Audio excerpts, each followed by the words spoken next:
Renungan pagi pulang ke rumah oleh Ellen G. White, 14 Agustus 2020. Mari kita berdoa. Bapa kami yang di sorga, Allah pencipta langit dan bumi, laut dan segala isinya, Allah yang maha besar, satu-satunya Allah yang benar, yang kami sembah selalu melalui anak-Mu yang tunggal, Yesus Kristus. Terpujilah Yesus, anak Allah yang maha tinggi, yang adalah pokok anggur yang benar bagi kami. Pada pagi hari ini kami bersyukur boleh bangun dan berbakti, dan sebagaimana membaca nasihat-Mu, kiranya Roh-Mu ya Yesus menolong kami tidak hanya untuk mengerti, namun menghidupkannya. Beserta kami sepanjang perbaktian ini, kehendak-Mu yang jadi, karena kami berdoa hanya melalui Yesus Kristus, anak Allah yang tunggal, yang adalah Tuhan dan Juru Selamat kami. Amin. Renungan hari ini akan dibacakan oleh Saudara Nofri Tambalean. Silahkan Saudara Nofri. Terima kasih, selamat pagi. Judul renungan kita pada pagi ini adalah Pengaruh Keharmonisan yang Sempurna. Sebab itu aku menasihatkan kamu, aku orang yang dipenjarakan karena Tuhan, supaya hidupmu sebagai orang-orang yang telah dipanggil berpadanan dengan panggilan itu, dan berusahalah memenuhi kesatuan roh oleh ikatan damai sejahtera. Efesus 4 ayat 1 dan 3. Tidak ada yang terlalu berharga bagi kita untuk diberikan kepada Yesus. Jika kita mengembalikan kepadanya talenta yang telah Dia percayakan kepada pemulihan kita, Dia akan memberikan lebih banyak ke dalam tangan kita. Setiap upaya yang kita lakukan untuk Kristus akan dihargai olehnya, dan setiap tugas yang kita lakukan dalam namanya akan memberikan kebahagiaan kepada kita sendiri. Allah menyerahkan anaknya yang terkasih kepada penderitaan, penyaliban, bahwa semua orang yang percaya kepadanya dapat menjadi satu melalui nama Yesus. Ketika Kristus membuat pengorbanan yang begitu besar untuk menyelamatkan kita dan membawa kita ke dalam persatuan dengan satu sama lain, bahkan ketika Dia dipersatukan dengan Bapa, pengorbanan apa yang terlalu besar bagi para pengikutnya untuk mempertahankan persatuan itu? Jika dunia melihat keharmonisan yang sempurna ada di jemaat Tuhan, itu akan menjadi bukti kuat bagi mereka yang mendukung agama Kristen. Ketidakberpihakan, perbedaan yang tidak membahagiakan, dan pengadilan jemaat kecil mencemarkan penebus kita. Semua ini dapat dihindari jika diri diserahkan kepada Tuhan dan para pengikut Yesus mematuhi suara jemaat. Ketidakpercayaan menunjukkan bahwa kemandirian individu menjadi kepentingan kita, bahwa lemah untuk menghasilkan gagasan kita sendiri tentang apa yang benar dan tepat untuk keputusan jemaat, tetapi untuk menyerahkan pada perasaan dan pandangan yang tidak aman dan akan membawa kita ke dalam kekacauan dan kebingungan. Kristus melihat bahwa persatuan dan persekutuan Kristen diperlukan untuk tujuan Allah. Oleh karena itu Dia memerintahkannya kepada para muridnya.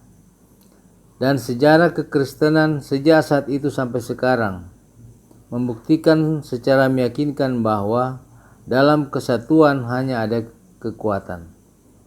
Biarkan penilaian individu tunduk pada otoritas jemaat. Para rasul merasakan perlunya kesatuan yang sempurna, dan mereka bekerja dengan sungguh-sungguh untuk mencapai tujuan ini. Paulus menasihati saudara-saudaranya dengan kata-kata ini. Tetapi aku menasihatkan kamu, saudara-saudara, demi nama Tuhan kita Yesus Kristus, supaya kamu seia sekata dan jangan ada perpecahan di antara kamu, tetapi sebaliknya supaya kamu erat bersatu dan sehati sepikir. Dia juga menulis kepada orang-orang Filipi. Jadi karena dalam Kristus ada nasihat, ada penghiburan kasih, ada persekutuan roh, ada kasih mesra, dan belas kasihan. Karena itu sempurnakanlah sukacitaku dengan ini. Hendaklah kamu sehati sepikir dalam satu kasih, satu jiwa, satu tujuan. Testimonies for the Church, jilid 4 halaman 19 dan 20. Terima kasih atas penata layanan Saudara Nofri. Tuhan Yesus memberkati. Saudaraku dalam Tuhan, renungan hari ini adalah kelanjutan dari renungan kemarin karena diambil dari buku dan bab yang sama. Testimonies for the Church jilid 4, bab 2 tentang kesatuan jemaat. Nah, perhatikan dalam ayat inti hari ini, Rasul Paulus menuliskan, berusahalah memelihara kesatuan roh. Apa maksudnya kesatuan roh ini? Apakah ada berbagai-bagai jenis roh dan mereka bersatu? Tentu tidak. Roh nubuat sendiri menyatakan bahwa hanya ada dua roh di dalam dunia ini, yaitu roh Kristus dan roh antikristus. Dan keduanya tentu tidak mungkin bersatu. Lalu apa maksudnya? Roh nubuat menjelaskan dalam My Life Today halaman 276 paragraf 5 yang berkata, Dia yang di dalam hatinya Kristus tinggal, mengenali Kristus yang tinggal di dalam hati saudaranya. Kristus tidak pernah berperang melawan Kristus. Kristus tidak pernah mengerahkan pengaruh melawan Kristus. Orang Kristen harus melakukan pekerjaan mereka, apapun itu, dalam kesatuan roh untuk menyempurnakan seluruh tubuh. Sebagaimana pelajaran sebelumnya, bagaimanakah caranya Kristus tinggal di dalam hati kita? Melalui kehadiran rohnya yang kudus, roh Kristus. Nah, mereka yang memiliki roh Kristus dalam hati akan mengenali roh Kristus yang tinggal di dalam hati sesamanya. Dan sesama umat Allah yang sama-sama memiliki roh Kristus tidak pernah berperang atau mengerahkan pengaruh untuk saling melawan. Inilah maknanya memelihara kesatuan roh yang Paulus nasihatkan, yaitu bersatu dalam roh yang sama, roh Kristus. Jadi jika dalam jemaat semua anggota memiliki roh Kristus tinggal di dalam hatinya, maka akan terwujud ikatan damai sejahtera. Kenapa? Karena di antara mereka yang sama-sama memiliki roh Kristus, tidak ada pertengkaran atau perang. Tidak ada pengaruh untuk saling melawan. Karenanya yang ada adalah damai sejahtera. Sebab Yesus berkata, damai sejahteraku kuberikan kepadamu. Bagaimana untuk menerima damai sejahtera Kristus ini? Steps to Christ halaman 58 paragraf 3 menjelaskan. Mereka yang telah menjadi ciptaan baru di dalam Kristus Yesus akan mengeluarkan buah-buah roh, kasih, sukacita, damai sejahtera, kesabaran, kemurahan, kebaikan, kesetiaan, kelemah lembutan, penguasaan diri. Galatia 5 ayat 22 dan 23. Mereka tidak lagi hidup sesuai dengan hawa nafsu mereka yang lama, melainkan dengan iman kepada Anak Allah. Mereka akan mengikuti langkah-langkahnya, memantulkan karakternya, dan menyucikan diri sebagaimana Dia adalah suci adanya. Karakter Yesus adalah buah-buah roh. Jadi oleh tinggal dalam Yesus, kita akan berbuah, dan buah yang dihasilkan adalah buah-buah roh. Itulah karakter Yesus. Sebab yang mengerjakan adalah Kristus itu sendiri oleh kehadiran rohnya. Salah satu buah dari karakter Yesus adalah damai sejahtera.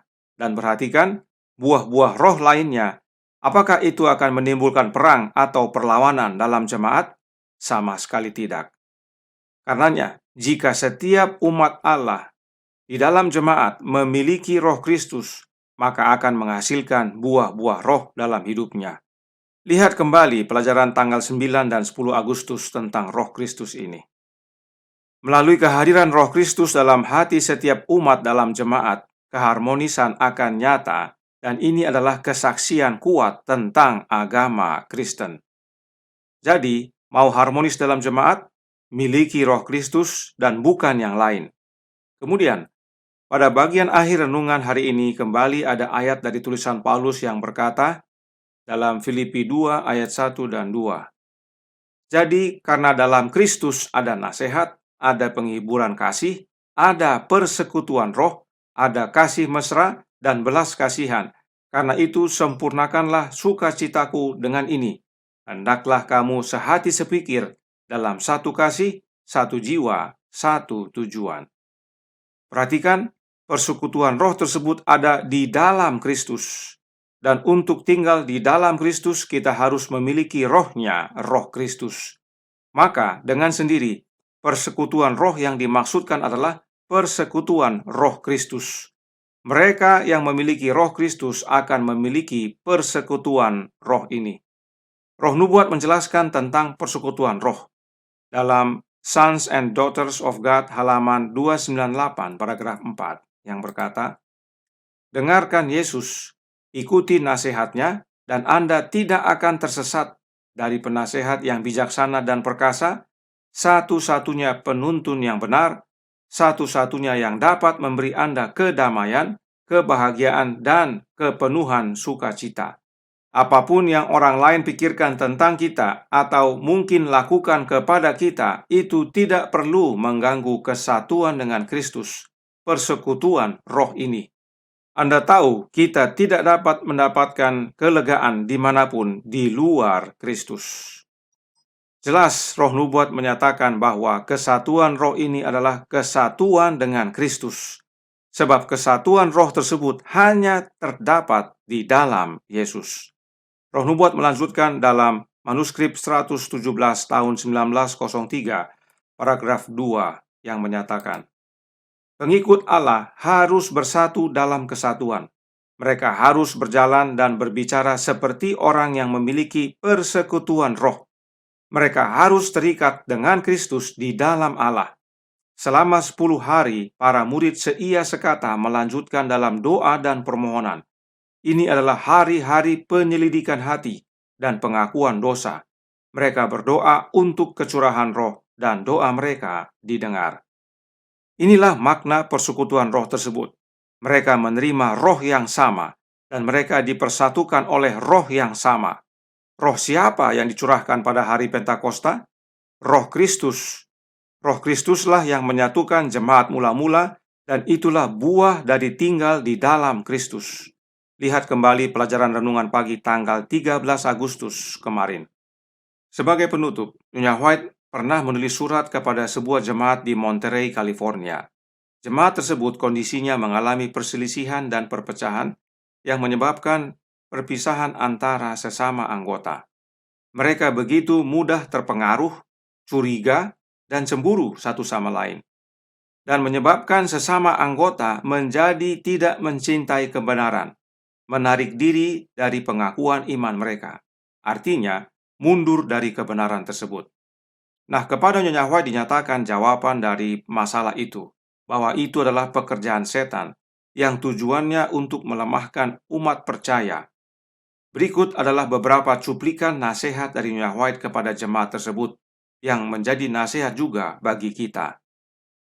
Suratnya nomor 1 tahun 1882 paragraf 2 berkata,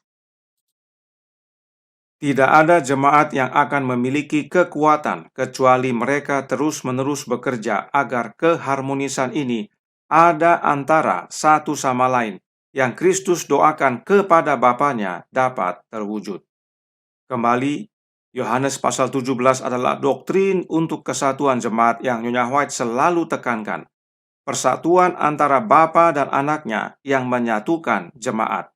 Kemudian, dalam paragraf 41, Nyonya White kembali menekankan, kejeniusan, bakat, dan uang bukanlah penting untuk menggunakan pengaruh ini. Tetapi yang penting adalah bahwa Anda tinggal di dalam Kristus dan bahwa Dia tinggal di dalam Anda. Karena dengan demikian, buah Anda akan menjadi kebenaran. Berulang-ulang, Nyonya White tekankan bahwa kesatuan jemaat hanya di dalam Yesus, yaitu dengan menerima rohnya, roh Kristus. Surat tersebut cukup panjang, silahkan baca dalam kesempatan Anda masing-masing. Namun, pesan utama adalah untuk tinggal di dalam Kristus, sebab keharmonisan yang sempurna di dalam jemaat hanya diperoleh melalui tinggalnya roh Kristus dalam hati setiap anggota jemaat. Itulah kesatuan roh dan itulah persekutuan roh, yaitu persekutuan roh Kristus. Tuhan memberkati, saya bawa dalam nama Yesus. Amin. Mari kita berdoa. Bapa kami yang di sorga, Allah pencipta langit dan bumi, laut dan segala isinya, Allah yang maha besar, maha kuasa, sumber segalanya yang kami sembah selalu melalui anak-Mu yang tunggal, Yesus Kristus. Terima kasih atas nasihat yang sangat baik bagi kami sebagai suatu umat, agar masing-masing kami mengizinkan Kristus tinggal dalam hati kami dan kami tinggal dalam Dia. Karena itulah satu-satunya cara memiliki keharmonisan yang sempurna dalam umat Allah. Tolong kami ya Bapa, beserta kami sepanjang hari ini, kehendak-Mu yang jadi. Karena kami berdoa hanya melalui anak-Mu yang tunggal, Yesus Kristus, yang adalah Tuhan dan Juru Selamat kami. Amin.